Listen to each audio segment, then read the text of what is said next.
Si hubieras sido una víctima de Jack el Destripador, lo último que hubieses visto es tu propio rostro reflejado en una fría cuchilla con la que luego te abrirían la garganta. Esa experiencia horripilante de ver su propio rostro reflejado en una fría cuchilla con la que luego le abrieron la garganta es lo que le pasó a Mary Ann Nichols, una de las 5 víctimas que se le atribuyen a Jack el Destripador. Un asesino que en 1888 sembró en Londres lo que hoy se recuerda como el otoño del terror. En pocas ciudades del mundo se podía encontrar una efervescencia como la que había en Londres por aquellos años. Teatros, librerías, negocios, espectáculos, toda una ciudad que crecía y una multitud que disfrutaba de ella. Ese era el lado brillante y alegre de la vida moderna. Pero Londres también tenía sus rincones oscuros, en especial uno ubicado en el este, su zona más peligrosa, donde estaba Whitechapel, hacia donde nos estamos conduciendo en este instante. Por ahí, entre toda esa gente, andaba Jack. Llamémosle así, aunque todavía no es Jack el Destripador para nadie, ni siquiera para él. Por ahora es una persona común, que aún no comenzó la cadena de asesinatos que cometerá luego y lo convertirá en uno de los asesinos en serie más temibles y recordados de la historia. Por ahora es alguien que viene haciéndose muchas preguntas, bastante enfermas y retorcidas, es cierto, casi todas relacionadas con la muerte, con el dolor, con el sufrimiento. Por ejemplo, ¿qué pasaría si... o cómo debe sentirse agarrar a alguien y abrirle sus... Pensaba mucho en ello y siempre llegaba a la conclusión de que había una sola respuesta. Tenía que experimentarlo él mismo.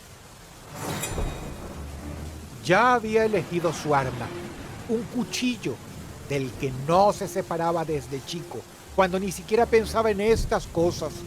El cuchillo era un viejo compañero, porque en el East End convenía estar armado para defenderse de todos los peligros que acechaban.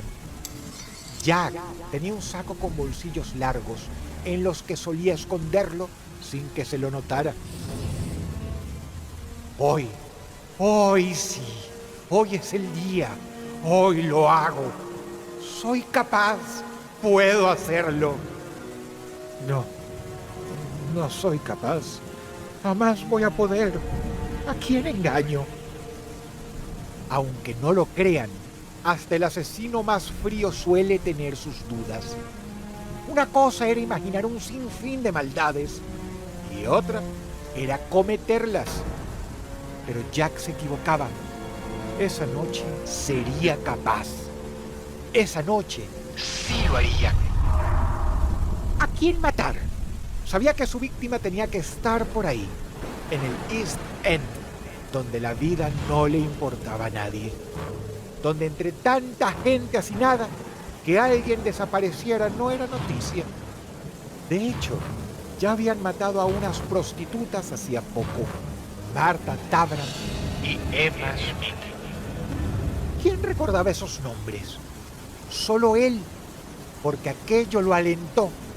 Se hizo evidente que nadie investigaba sus casos y que había vía libre para el crimen. El East End era un mar de gente, más bien un río turbio, oscuro y maloliente. Si Jack quería pensar un poco, se alejaba de la gente a un rincón, a un lugar donde no lo llevara por encima la multitud o algún carro repleto de animales, y estudiaba los movimientos de las personas. Las zonas por las que iban las prostitutas, qué calles eran menos concurridas, cuáles estaban ocupadas por ladrones y criminales y sería mejor evitar. Jack a veces se detenía en un rincón a fumar Así debe sentirse el infierno en todos sus sentidos, pensaba, viendo esas personas desnutridas, sin dientes, muchas de ellas alcoholizadas y con las caras marcadas por el hambre y la desesperación. Cerraba los ojos y respiraba profundo, se llenaba de ese aire pútrido, infestado por el olor de excrementos de animales del matadero y de las curtiembres, de sus restos de sangre y vísceras en descomposición, de la basura de los depósitos y de los residentes que se aglomeraban en habitaciones minúsculas y húmedas, plagadas de insectos. Jack sonreía, mareado por las distintas lenguas que se oían a la vez, idiomas desconocidos de los inmigrantes y de los miles de marineros que llegaban del puerto. Algunas lenguas sonaban tan extrañas que parecían malditas. Sí, aquello tenía que estar bastante cercano al infierno. Y le encanta. Había otro sonido que lo atraía aún más. Se oía mezclado entre los gritos de los borrachos y las peleas de las tabernas. Eran los gritos de las prostitutas. Esas voces lo hacían abrir los ojos nuevamente. Esas voces. Jack las frecuentaba, a veces como cliente, porque no podía quedarse mirándolas de forma rara, sospechosa, hasta decidirse a actuar. No, así lo detectarían. Él se entrenaba para encarnar al típico matón que enfrentaban estas chicas noche a noche, y no ser recordado en ningún sentido, ni por muy bondadoso, ni por violento. Desde hacía un tiempo seguía a las chicas de Brick Lane, hasta que esa noche Jack se detuvo en una en particular. No fue por su atractivo, fue más bien porque la sintió vulnerable. Parecía necesitada de dinero, o era demasiado arriesgada.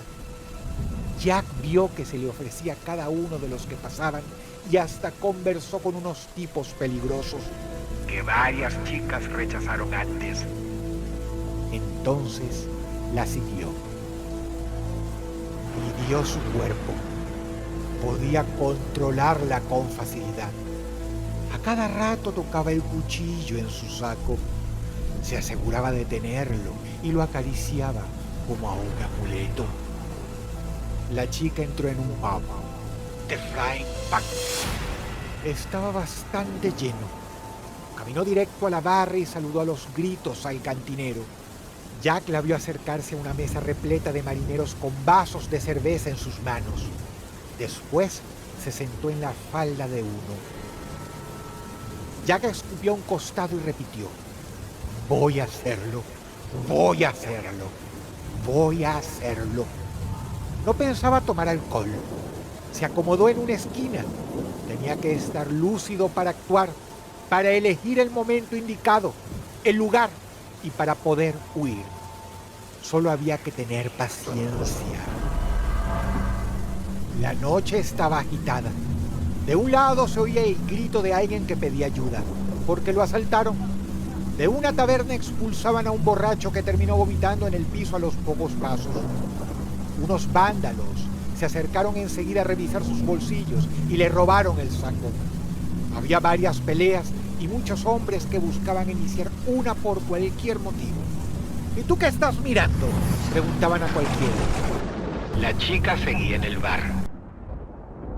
Jack estuvo allí al menos una hora hasta que la mujer salió. Ya era medianoche.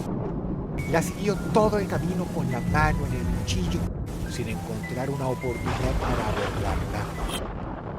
Había demasiada gente alrededor y la mujer era bastante sociable. Charlaba con todos. Después entró a un albergue en Troll Street. Jack esperó. No sabía por qué.